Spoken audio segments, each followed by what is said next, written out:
Anyway, you're welcome, God's Thank you love. very much. That's just by the way. That's nice. Anyway, so yeah, I'll take it. Anyway, yeah, so I think what we want to do is dive into it. I think this probably might end up becoming a two-part conversation, but then we want to understand what really is the issue, because we're seeing this at mile 7. You see the same thing at Hansonic Junction and some other places. What really is the issue? Thank you very much. I think it's a very holistic issue we have to deal with. It's not just on one end or who is doing the wrong thing, who is not doing the right thing. Before roads are designed, they are designed to meet or to handle a certain level of load, vehicle or traffic loads. And also, we also consider other factors such as traffic, climate.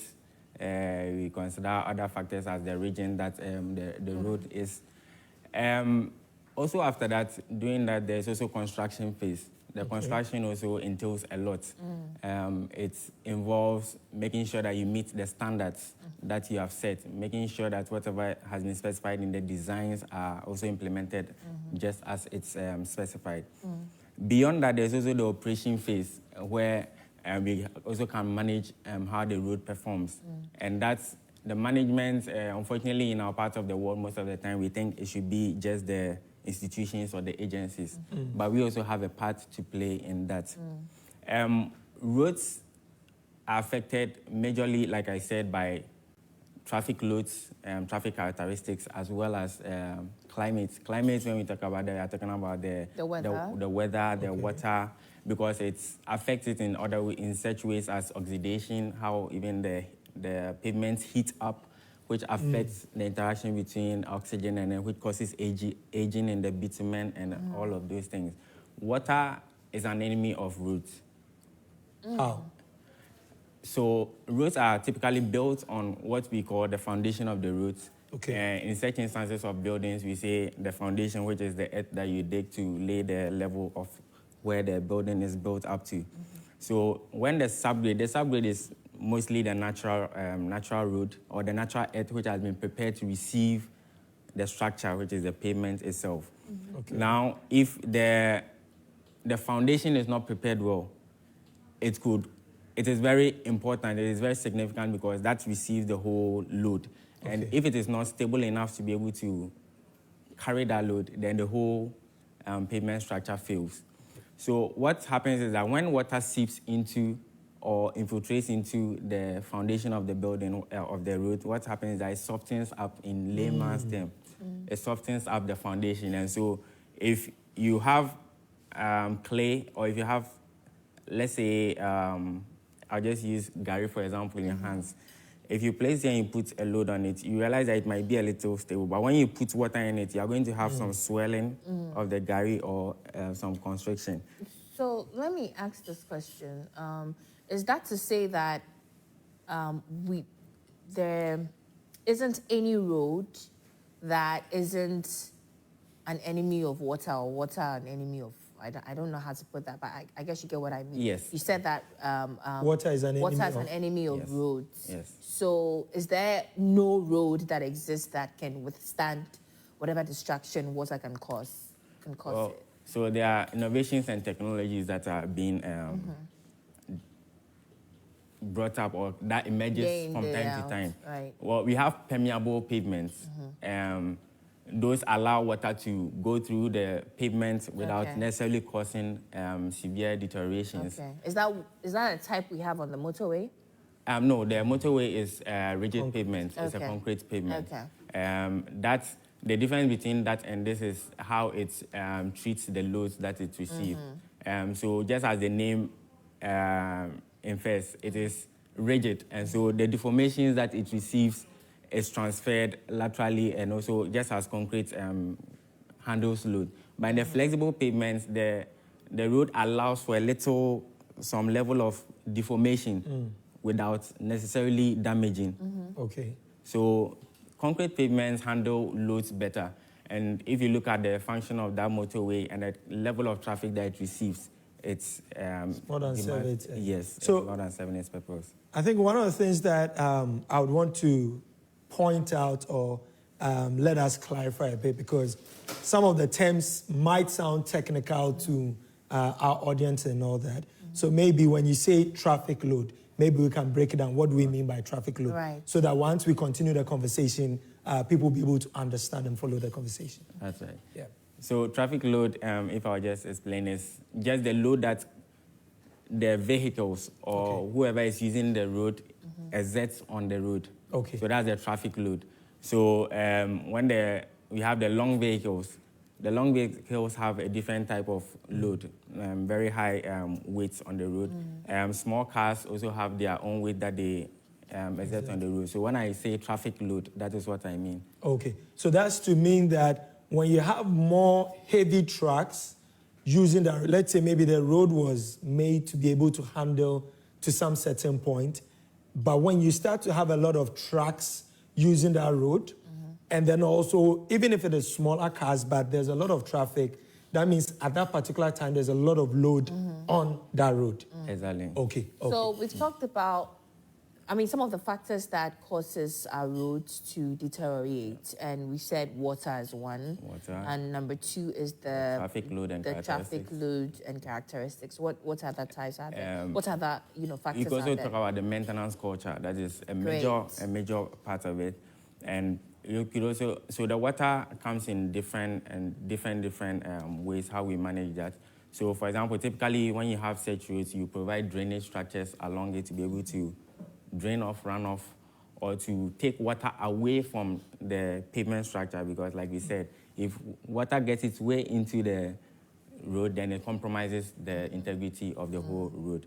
So these are some of the... So with a maintenance culture, every now and then you're using a road and then you realize, okay, there's a fault with this road, like there are potholes, and then you see some people trying to fix it.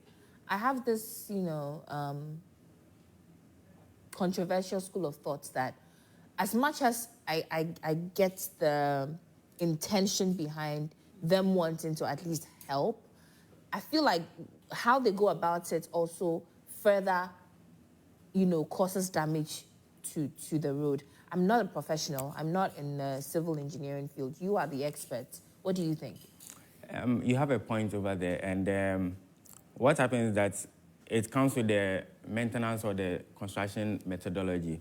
Now, typically when you have a pothole, it is not just the missing black portion of the road that you've seen that is missing, or that's where the main problem is. Okay. Sometimes the problem could be from what we call the subgrade, which I refer to in this case as the foundation of the road. So if you go in such an instance, if there's a problem with the subgrade or the foundation, and you just go and then you remove the top loose material and then you put a new material, making it look very nice, you are going to realize that in a few months, weeks' time, you are going to have that come off. That explains it, because, most of these gentlemen that help fix some of the potholes, they aren't professionals. They're not civil engineers. They're just, and I say this with all, respect. They're just individuals probably out of a job, and so they're trying to also make ends meet, because when they fix it and drivers use the road and, they're attached, they give them something.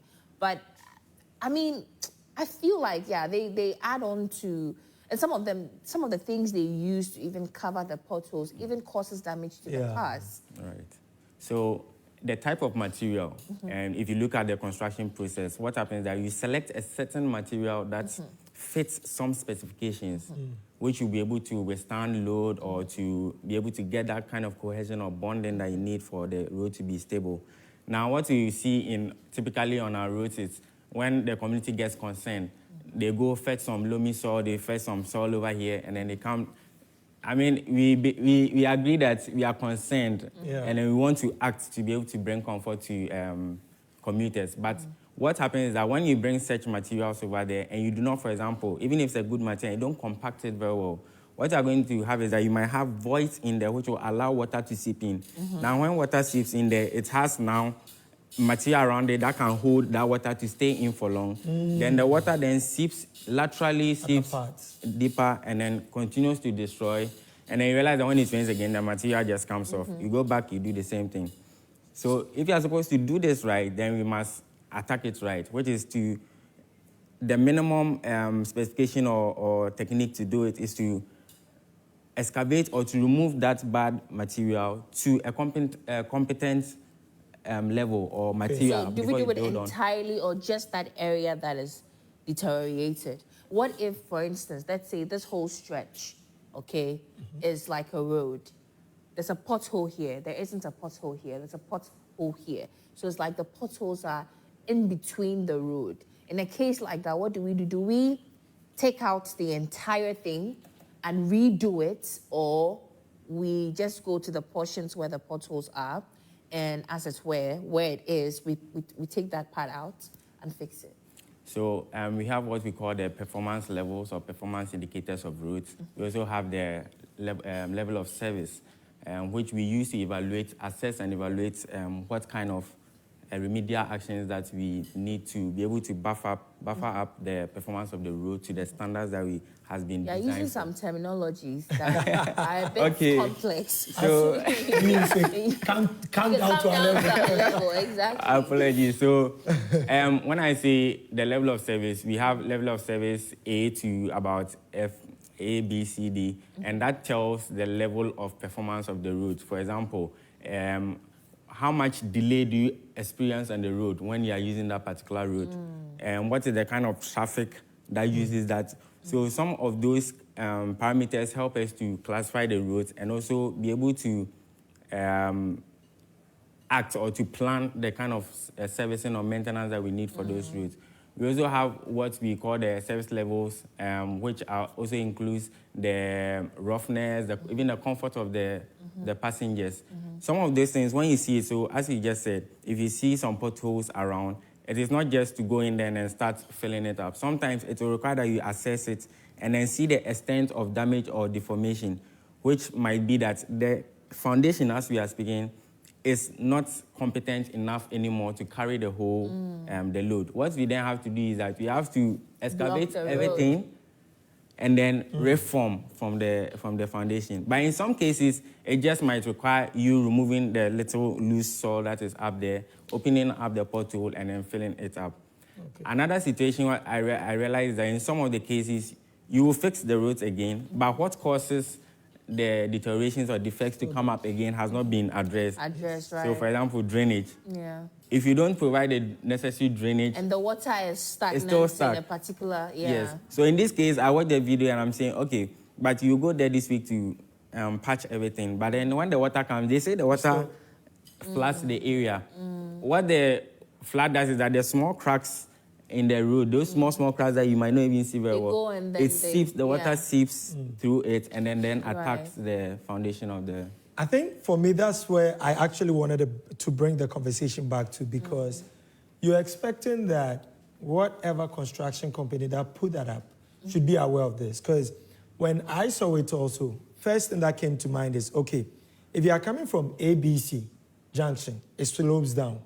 If you're going from the roundabout to the mall area, it goes up, which means that you sort of have this kind of shape where if it rains, obviously, it will go down to that central point. Now, I was thinking about it, I was like, okay, I don't remember seeing any drainage around this area. And so then, yes, rain will come and go, but is the main issue about how we're doing this? Because if you're going to construct and not do the drainage and not plan it well, because, for example, in my neighborhood, there was a road that was constructed within 6 months. They had to work on that road twice. If you go and see the road today, you would think this was a road that was constructed a long time ago. So I guess the question that maybe comes in now is that, okay, do we have like laws on how long a road should last? Who is monitoring this? And what can be done about it? Because Dansuman, Hansonic, it's been done probably 1,000 times. And anytime I see it, I'm thinking, so when they come and, let me call it, edit the road, are they being paid when they do this remedial work? I mean, in a nutshell, with what you're saying, and that's an excellent question, Yao. But I guess the question I would rather want to ask or add on to what you have just said is, when it comes to the maintenance of roads, whose job is it? Whose responsibility is it? Is it the government or the contractor or the constructor who constructed the road? Like when it comes to maintaining the road. And do they get paid every time? Yeah. Because Is it even included in the contracts they sign? Exactly. That, okay, beyond just constructing the road, because you constructed it, right? And so when it goes bad, you should be responsible for it, right? Right. Yeah. Right. So you all have points over there. They are right assumptions. And so what happens is that in construction... Go ahead. So what happens is that in every contract, in every construction, there's a defect liability period where the contractor is liable to restore to the standards what he designed for, what was designed for.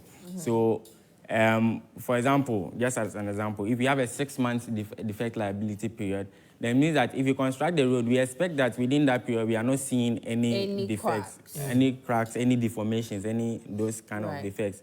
If it so happens, you are supposed to restore it and make sure that it is restored Who's supposed to restore it? The contractor. Okay. But then don't. So that is a place where maybe the monitoring and evaluation has to be a little bit tighter to ensure that all the parties play the part that they have to play. If we even did it well in the first place, then we shouldn't be worrying about, but there are a lot of factors that come into play. Okay. So the contractor in that period is liable for whatever defect comes and then has to fix it. Beyond that period, then you've handed over the project to the owner, which would either be the Ghana Highways Authority, the DUR, and then the DFR. So that is the... Okay. A quick one though. What was the average, you mentioned, was it warranty or... The defect liability period. So typically for roads, you have it about a year and more. Okay. Yeah, so and some others, 6 months. It depends on the type of contract you are dealing with and then the scope that it comes with. Okay. So I think this is definitely a conversation that there's the technical part. I think there's the community part because, for example, you mentioned the stakeholders. I think there should be a way that commuters, passengers, community people will be able to report some of these stuff because, okay, somebody builds the road, within 6 months, liability is already getting damaged. Who is reporting it? Because obviously we know that these are people who will not always be on the road. So I think we definitely have to extend this conversation to next week. Noella, what do you think? I absolutely agree. We would love to have you back in the studio. It was nice being here. No, I'm not asking how you felt on the show. I'm saying it would be lovely to have you back in the studio next week. I am available. Awesome. Wait, they're available because next week, that's actually going to be 15th February. So that's just a day after Val's Day. So you should be sure. Is he saying he is available or... No, but he's I'm not... just saying. He's not... He ignored... I mean, he didn't say... He didn't. He said he wants to make sure the road is okay, your waist is stable. Telling me he just kept quiet. Please, you don't keep quiet about me. Be Silence loud means about consent. Me. No. Silence means consent. I require ownership. Hey. Own me. Hey. Live on television. So no. I beg, we are giving you the opportunity to own her because next week is Valentine's Day. She says she wants you to own her. Come on in feeling yourself because it's just next week Valentine's. So that's a layering. You know what? At this point, I think I'm going to go off the show and give them the chance to close. So jealous.